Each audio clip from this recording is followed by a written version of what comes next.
Kind of visualisation, textual visualisation. अब एक चीज़ ध्यान में रखें कि जैसे हमने पिछले चैप्टर 7 में ये पढ़ा था कि generic approaches for architecture modelling, जिसमें हमने कहा था नेचुरल लैंग्वेज है और इनफॉर्मल ग्राफिकल मॉडल, और इसके अलावा UML the unified modelling language.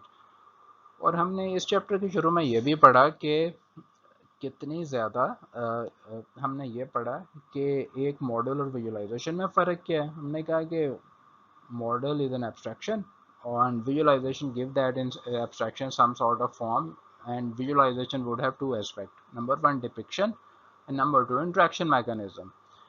तो इस बात को जहन में रखें, अगर विजुअलाइजेशन और मॉडल में दरमियान फ़र्क ही इतना है तो इट मीन्स जो मॉडलिंग अप्रोचेज हैं, चाहे वो नेचुरल लैंग्वेज है, चाहे वो इनफॉर्मल ग्राफिकल मॉडलिंग है या यूएमएल है, ये तीनों की दोनों modelling notation itself are a kind of visualisation techniques as well. I hope this is clear कि अगर मॉडल और विजुअलाइजेशन में फ़र्क इतना माइन्यूट है एब्स्ट्रैक्शन और डिपिक्शन और इंट्रैक्शन का, तो इसका मतलब है कि मॉडलिंग टेक्निक जो जेनेरिक टेक्निक फॉर आर्किटेक्चर और मॉडलिंग है, वो itself indirectly can be used as a visualization mechanism as well।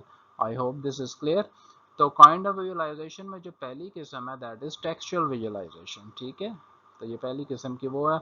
अब इसमें हम करते क्या हैं, using textual visualisation we depict architecture through ordinary text file. हम ऑर्डिनरी टेक्स्ट फाइल के जरिए से आर्किटेक्चर को डिपिक्ट करते हैं।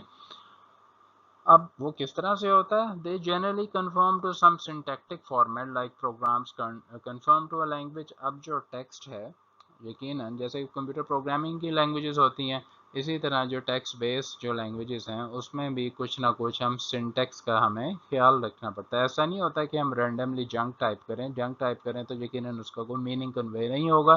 That's why we have to be careful. May be natural language, वो नेचुरल लैंग्वेज हो सकती है इन विच के the format is defined by the spelling and grammar rules. Natural language का भी कोई ना कोई सिंटेक्स सिमेंटिक्स होता है, स्पेलिंग होते हैं, ग्रामर रूल होते हैं, ताकि हम बात प्रॉपर्ली कन्वे कर सकें।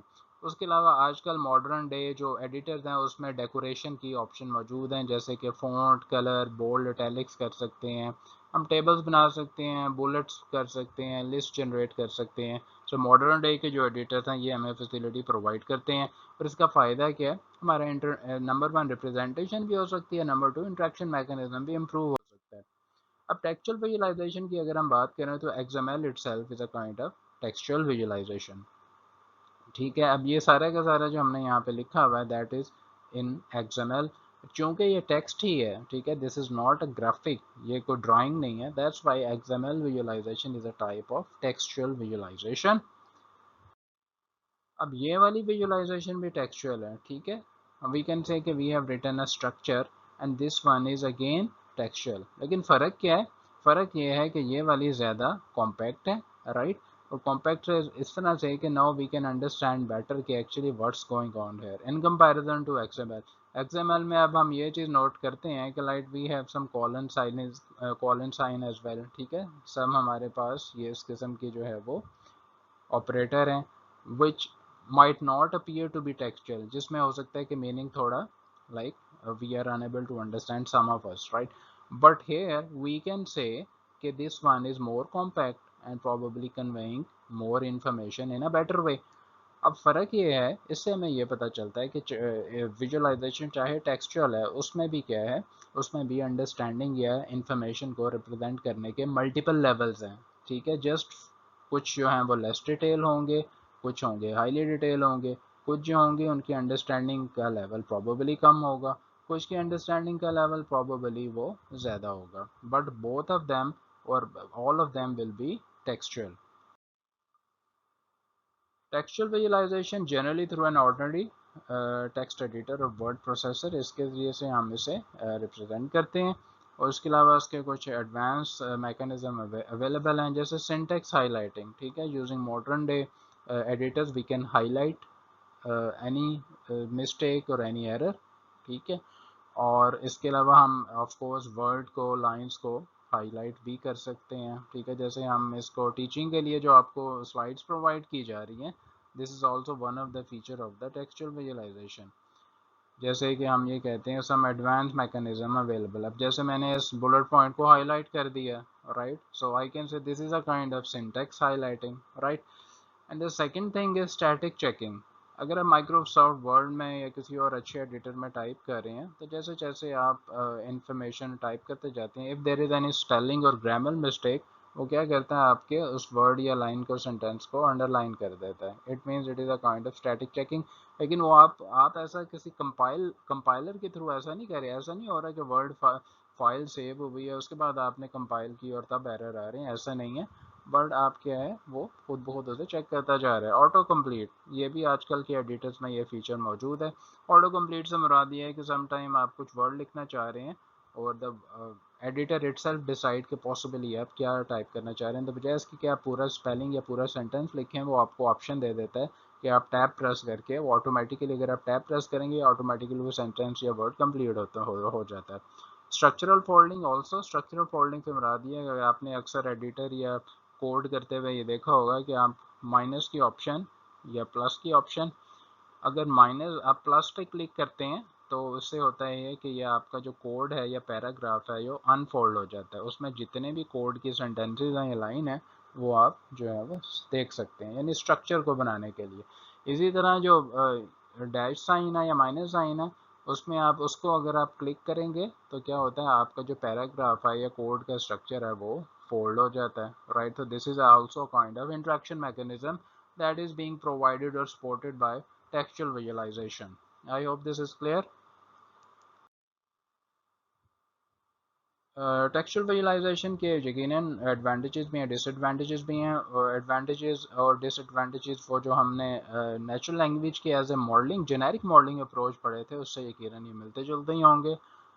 एडवांटेजेस इसके क्या है जी, depict entire architecture in a single file, ये इसका यकीनन सबसे बड़ा एडवांटेज है कि पूरे का पूरा आर्किटेक्चर हम सिंगल फाइल में डिस्क्राइब कर सकते हैं। जैसे हमने टेक्स्ट ही लिखना है ना, तो whatever is there we can describe it in the form of a text. और ये भी ज़रूरी नहीं है कि मल्टीपल फाइल्स बनाएं, मल्टीपल फाइल बनाएंगे यकीनन अपना फ़ायदा, but we can get this done using one file only as well.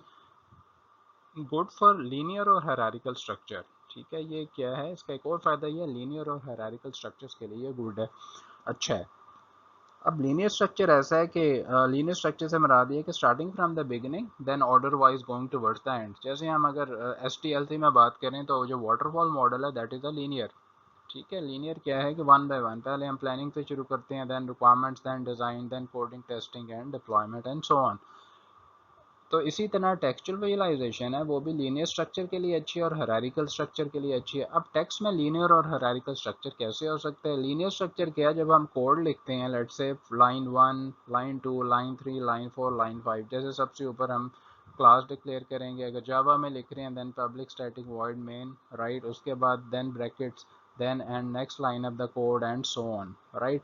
और हायरार्किकल स्ट्रक्चर क्या है? हायरार्किकल स्ट्रक्चर क्या बनता है, अगर हम कोड के हवाले से देखें तो हायरार्किकल स्ट्रक्चर क्या है, हमारा एक क्लास, ठीक है, ये विद इन द क्लास हमारा एक फंक्शन और उसकी starting braces and ending braces, और उसके बाद अगर क्लास लेवल पे बात करें तो starting and ending. So this is what is called hierarchical structure, यानी कि अगर एक स्टार्टिंग ब्रेसेस हमने कहीं लगाई हैं, it mean the structure is going to start, और वो तब तक स्ट्रक्चर रहेगा जब तक एंडिंग ब्रेसेस हम नहीं लगाएंगे।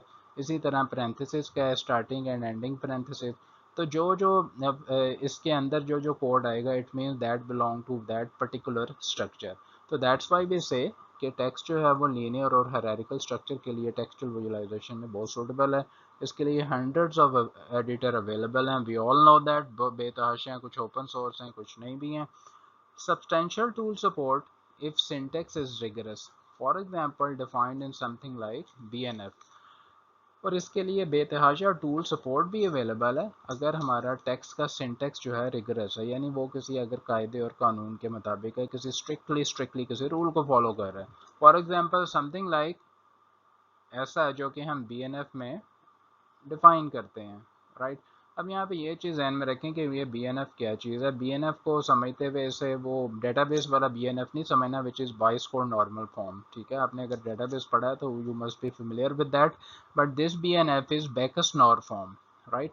अब बैकस नॉर फॉर्म क्या है? हम ये कह सकते हैं ये एक नोटेशन टेक्निक है जो कि हम यूज़ करते हैं फॉर मल्टीपल पर्पसेस, जिसमें एक उसका मकसद होता है लैंग्वेज के सिंटेक्स को डिफ़ाइन करने के लिए, फॉर एग्जांपल कंप्यूटर प्रोग्रामिंग की लैंग्वेजेस।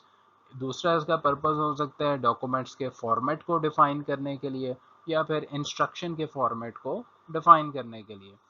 और आम तौर पे BNFs हम तब अप्लाई करते हैं जब हमें किसी भी लैंग्वेज या रूल की एग्जैक्ट डिस्क्रिप्शन चाहिए। फॉर एग्जांपल, हमने किसी ऑफिशियल काम के लिए या लैंग्वेज स्पेसिफिकेशन के लिए हमें अगर कुछ एग्जैक्ट डिस्क्रिप्शन चाहिए, कुछ रूल चाहिए, ऑर्डर ऑफ इंफॉर्मेशन चाहिए, जो मैनुअल्स में भी यूज़ हो सकता है या टेक्स्ट बुक में, हर एनीवेयर। तो इसकी एक सिंपल एग्जांपल, ये एक अलहदा से पूरे का पूरा टॉपिक है कि बैकर्स नॉर्मल फॉर्म जो होती है वो उसकी डिस्क्रिप्शन कैसे हम करते हैं। फॉर एग्जांपल इसकी एग्जांपल आपको नज़र आ रही है पोस्टल एड्रेस, ठीक है। अगर मैं पोस्टल एड्रेस को इसका ये डिफ़ाइन करना चाहता हूँ कि इसमें क्या क्या इंस्ट्रक्शन क्या होंगी, इसका पोस्टल एड्रेस का सिंपल फॉर्मेट क्या होगा, राइट, उसकी इंस्ट्रक्शन का फॉर्मेट क्या होगा, because I want to document all this, right. So that's why I call it कि I need to get this done using BNF। अब ये वाला जो है, I can say this is a part of the syntax, ठीक है, ये इसके syntax का हिस्सा ही है, colon double colon sign and equal to sign. Postal रेड में क्या होगा, सबसे पहले नेम पार्ट होगा, ठीक है। अब उसको मैंने एंगुलर ब्रैकेट्स में इसलिए लिखा है कि नेम यकीनन कोई फिक्स तो नहीं होगा, वो हमेशा चेंज ही होगा। उसके बाद स्ट्रीट एड्रेस होगा, स्ट्रीट एड्रेस वो भी यकीनन फिक्स तो नहीं होगा, वो भी चेंज होगा। और उसके बाद क्या है, जिप पार्ट, यानी जो भी जिप कोड है किसी स्टेट का या सूबे का या शहर का। अब इसका फ़ायदा ये है, ये पहले से ये डिफ़ाइन करने का, यानी इस नोटेशन टेक्निक के ज़रिए से मैं एक्चुअली कर क्या रहा हूँ, ये तो कंप्यूटर लैंग्वेज तो नहीं है, actually this is going to be documented. यानी मैं डॉक्यूमेंट्स का एक फॉर्मेट डिफाइन कर रहा हूँ कि पोस्टल एड्रेस जब सेव होगा तो वो किस फॉर्मेट में मेरे डिस्क या प्रोग्राम में सेव होना चाहिए। नंबर वन मस्ट चीज़ है कि सबसे पहले नाम होना चाहिए। उसके बाद क्या है, स्ट्रीट एड्रेस सेव होगा, ऑफकोर्स स्ट्रीट एड्रेस के साथ शहर या मुल्क का नाम भी होगा। And again then the zip part, जो भी कंट्री का जिप पार्ट भी हो सकता है और शहर का भी जिप पार्ट हो सकता है। कुछ जो कंट्रीज़ हैं, जो जिनके शहर हैं जो बहुत पॉपुलर हैं, समटाइम ज़रूरी नहीं है कि आप उनके साथ कंट्री का नाम भी लिखें, जैसे लंदन है या न्यूयॉर्क, एवरी वन नोज के वो कहाँ पे हैं। So this is one way we can use BNF to define syntax. अब ये वाला जो है, ये BNF की जो आप डिस्क्रिप्शन है, ये मेटा लैंग्वेज, ये क्या है, this is also we are getting this done using text. ये टेक्स्ट फॉर्म में है, लेकिन क्या है कि टेक्स्ट फॉर्म में हमने किया है दिस इज़ रिगरस। ये जो टेक्स्ट है, इस सारे का टेक्स्ट तो ज़रूर है, लेकिन इसका जो सिंटेक्स है वो रिगरस है, राइट। सो वही हम कह रहे हैं कि अगर सिंटेक्स रिगरस है तो there can be substantial tool support available, otherwise तो ये जो टेक्स्ट है वो कंपाइलेबल नहीं होता, ये कंपाइलर उसे को कंपाइल नहीं करता। लेकिन if we are using some rigorous syntax, then of course there are some tools available, there must be available, जो क्या करते हैं XML की तरह इसे जो है वो रीड करके इसको फॉलो करते हैं। इसी तरह टेक्सचुअल के कुछ डिसएडवांटेजेस भी हैं, for example can be overwhelming. ये जैसे है कि टेक्स्ट जो है वो जैसे जैसे जितना सिस्टम कॉम्प्लेक्स होता जाएगा, टेक्स्ट भी उतना ही ज़्यादा ओवरवेलमिंग बढ़ता जाएगा, of course that which would be difficult और confusing to understand. Bad for graph like organization of information, अभी हमने ऊपर ये पढ़ा था कि गुड फॉर लीनियर और हायरार्किकल स्ट्रक्चर, लेकिन जो ग्राफ लाइक ऑर्गेनाइजेशन है उसके लिए ये सूटेबल नहीं है, बिकॉज ग्राफ लाइक इंफॉर्मेशन को हम टेक्स्ट में इतने अच्छे तरीके से हम डिस्क्राइब नहीं कर सकते, क्योंकि वो बहुत ही कंफ्यूजिंग हो जाएगा। शायद लिखने वाले को तो समझ आ जाए, लेकिन पढ़ने वाले को बिल्कुल भी शायद वो मीनिंग कन्वे ना करे। Difficult to reorganise information meaningfully, और इस तरह हम इंफॉर्मेशन को मीनिंगफुली डिस्क्राइब करना इसमें मुश्किल है। फॉर एग्जांपल, जैसे जो टेक्निकल इंफॉर्मेशन है, जैसे सॉफ्टवेयर आर्किटेक्चर से मतलब we can whenever we can write, again जो लिखने वाला है वो तो समझ सकेगा, लेकिन जो पढ़ने वाला है उसके लिए शायद वो मुश्किल है। हाँ, एक इसमें ये हम यूज़ कर सकते हैं कि हम डॉक्यूमेंट को सेक्शन में डिवाइड करें, that is we can do. But certain symbol and notation and technical things वो टेक्स्ट में डिस्क्राइब करना हमारे लिए मुश्किल है। जैसे पिछले चैप्टर में हमने पढ़ा था, जब लूनर लैंडर की हम डिस्क्रिप्शन पढ़ रहे थे, we read के whenever text is written, as we keep on going through the text, the more we start getting confused। तो यही हाल यहाँ पे भी है, वही बात हम कर रहे हैं, learning curve for syntax semantics.